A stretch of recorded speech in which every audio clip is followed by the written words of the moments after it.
Thank you, Jeff. And last up is Dr. Alan Palkowitz.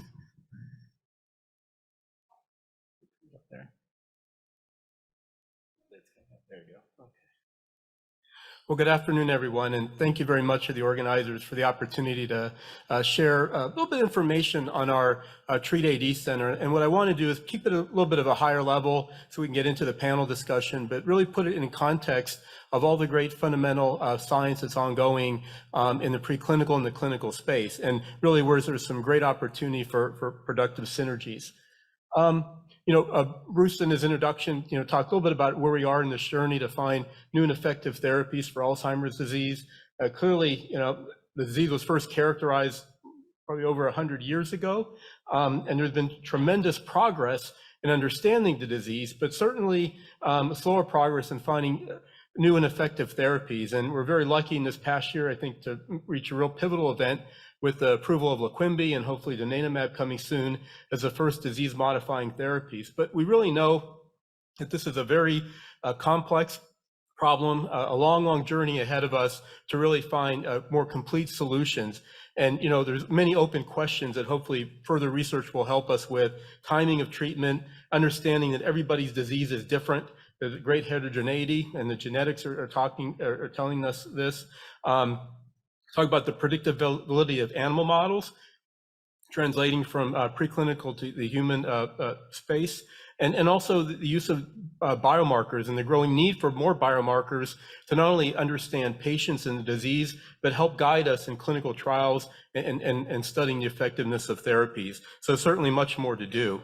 Clearly, the global community has really come together to work on this problem in many different sources. We're fortunate enough to be connected into the NIH programs, which are actually many. A lot of the really big investments started in 2014, and many NIH-sponsored initiatives have come together to form this mosaic of activities that build on one another, taking everything from genetic understanding of disease, turning it into potential new therapeutic targets, developing animal models, different diagnostic tools, and the Treat AD Center, which I'll tell you more about, really sits at the end of that, working towards identifying prioritized targets that can be enabled for potential therapeutic discovery. We've seen a great increase in funding. Hopefully, the government will stay functioning so nothing shuts off here in a couple of weeks. And certainly we hope that the budget will continue to grow over time. But certainly what I want to share with you in the next slide is that the IU School of Medicine, the broader CTSI network, is really tremendously positioned to capitalize on this investment in this wave of science. And IU should be very, very proud to have actually be very key anchor tenants, if you will, with many of these high-profile initiatives, which have really allowed the school to grow in terms of the number of integrated programs. And what's really exciting for me looking back into it is you see this whole continuum of thinking about a patient-centric approach, beginning with an understanding of patient disease, genetics, omics, and so forth, helping us to get a better molecular understanding of disease, turning that into new potential therapeutic approaches and diagnostic tools, leading to new clinical trials, new advances in clinical care, ultimately returning these solutions to patients. And so I think, with this growing investment and this growing community here, and now with, being central to administration of these new therapies, IU is really positioned to be a true global leader. So let me tell you about Treat AD. So the Treat AD Center, we're in our 4th year of a 5-year program, and actually actively right now working on our renewal submission. And we are really one of these additional NIH strategic initiatives to really build on all the other foundational work that's been started over the past several years, almost a decade now. And what we have chosen to do is to pursue innovative drug discovery with an emphasis on targeting the role of neuroinflammatory processes in AD. We all know that there's many different drivers of disease etiology, but we had to focus on a theme, allow us to provide focus and really advance some clear hypotheses. So we're focusing on neuroinflammation, but also keeping abreast of all the other dynamic advances in the field and how many of these potential disease processes work together in initiating and driving the disease.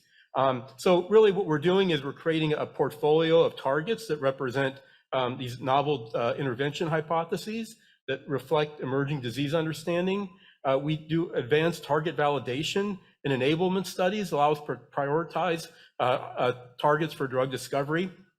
And then in a very focused manner, we create high quality lead molecules against these targets that really serve as tools to extend validation, but also potentially be the substrate for further investment and optimization into clinical candidates for patient study.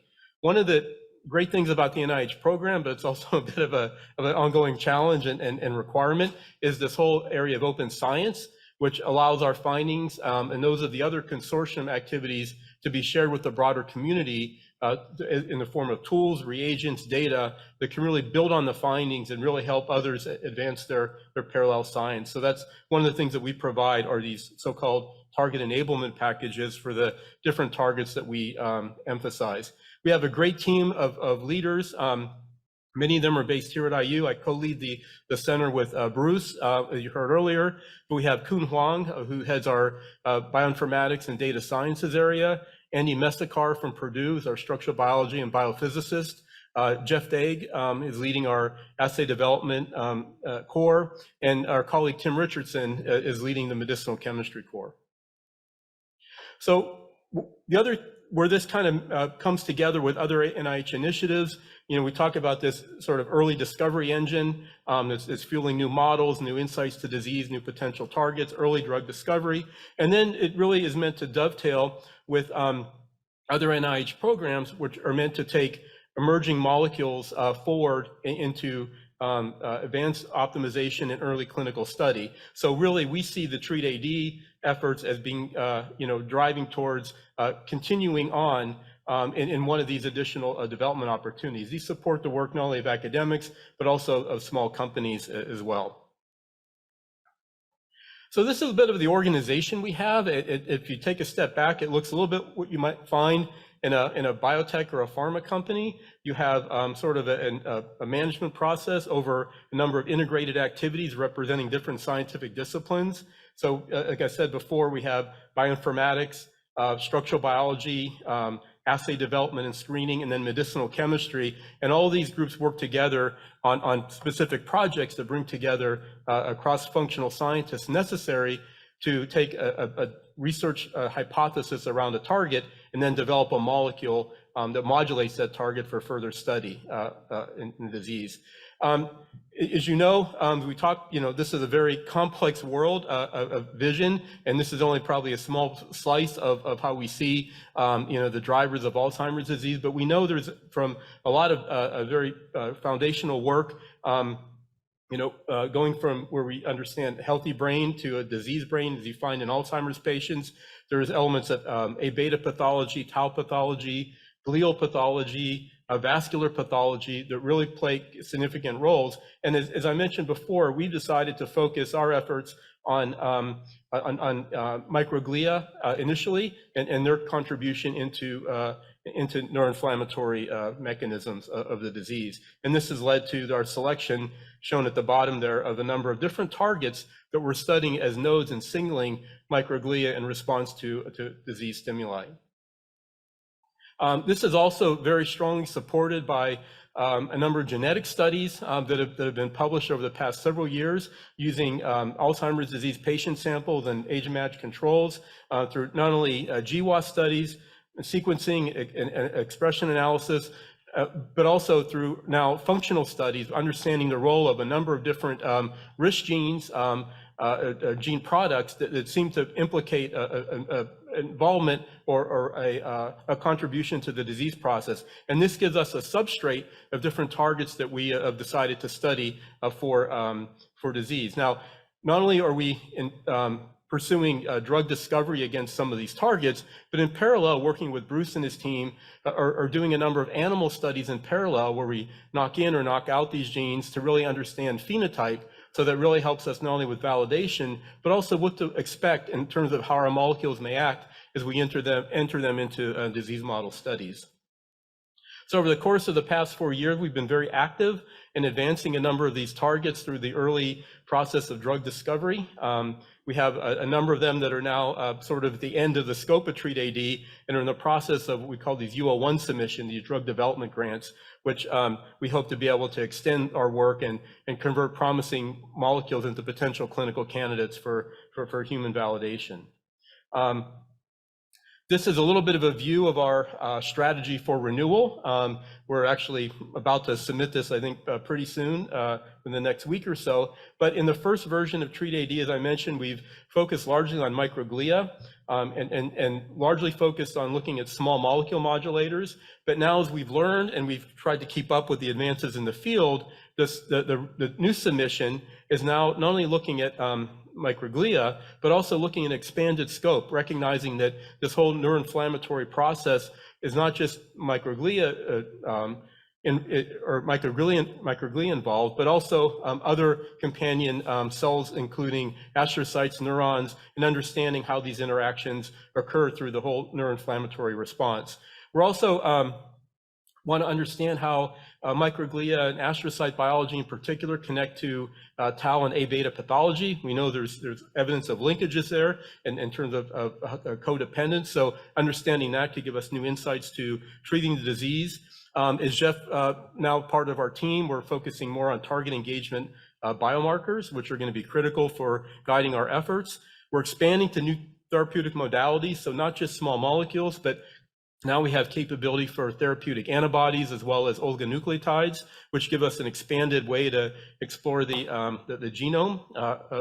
And then finally, as Bruce mentioned, one of the things with all these different tools now, these assays that we're developing and these critical pathways, we now have the basis of designing and exploring new combination studies with emerging therapeutics, with some of these new molecules we're creating to see where there might be some beneficial effects that could be advanced into new hypotheses to move forward.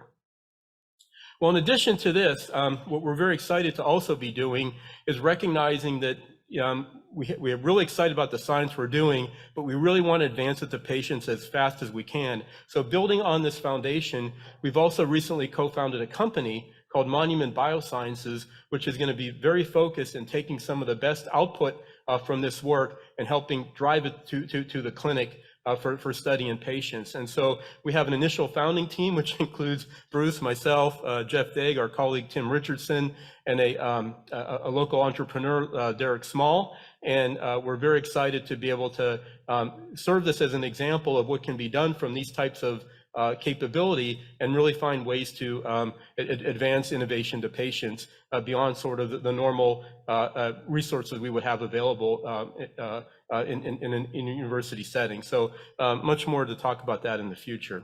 And then finally, I'd just like to recognize not only the School of Medicine, the leadership, and all the support that we have, but a number of the team members that are part of the Treat AD family, if you will. This is a large group of individuals representing a tremendous breadth in scientific discipline and experience, and it really takes a lot of effort coming together in a coordinated way to really deliver on these opportunities. And I think we have a great foundation here, and really proud to be part of this exciting team. Thank you very much for your attention.